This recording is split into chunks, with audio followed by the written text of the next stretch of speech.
So are GP waiting lists. Practices are closing their doors. How to beat the doctor's delay and get in quick.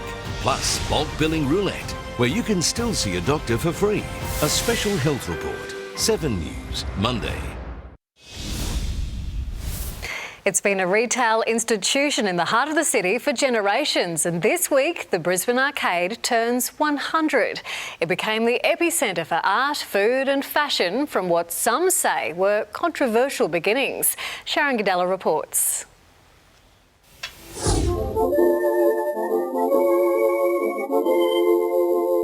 Queen Street in the 20s, bustling heart of a burgeoning city.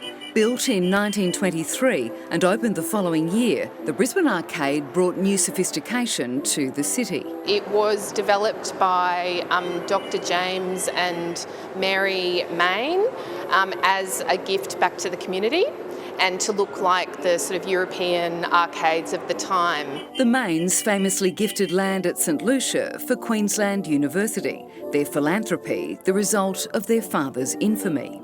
On his deathbed, Patrick Main was said to have confessed that the money for Queen Street came from a man he robbed and murdered.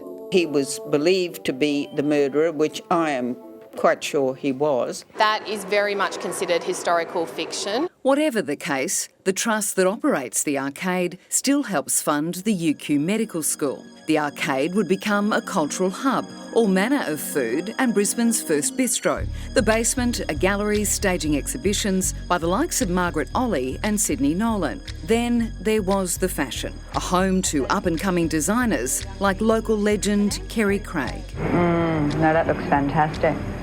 Gee, that fabric comes up well, doesn't it? It was Kerry who dressed Elton John's bride in 1984, despite being in a hurry, almost giving her short shrift. Mum said, Kerry Renata's marrying Elton John on Saturday. I said, oh, you're kidding.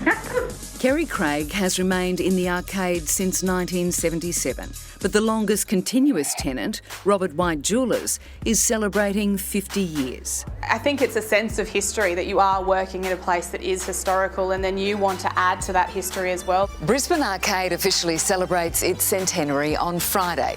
Lord Mayor Adrian Schrinner will cut the birthday cake outside in the mall just after midday, while inside there'll be entertainment and giveaways. You can even have your tea leaves read, but you'll need to book ahead. With an hour and Tony, what are the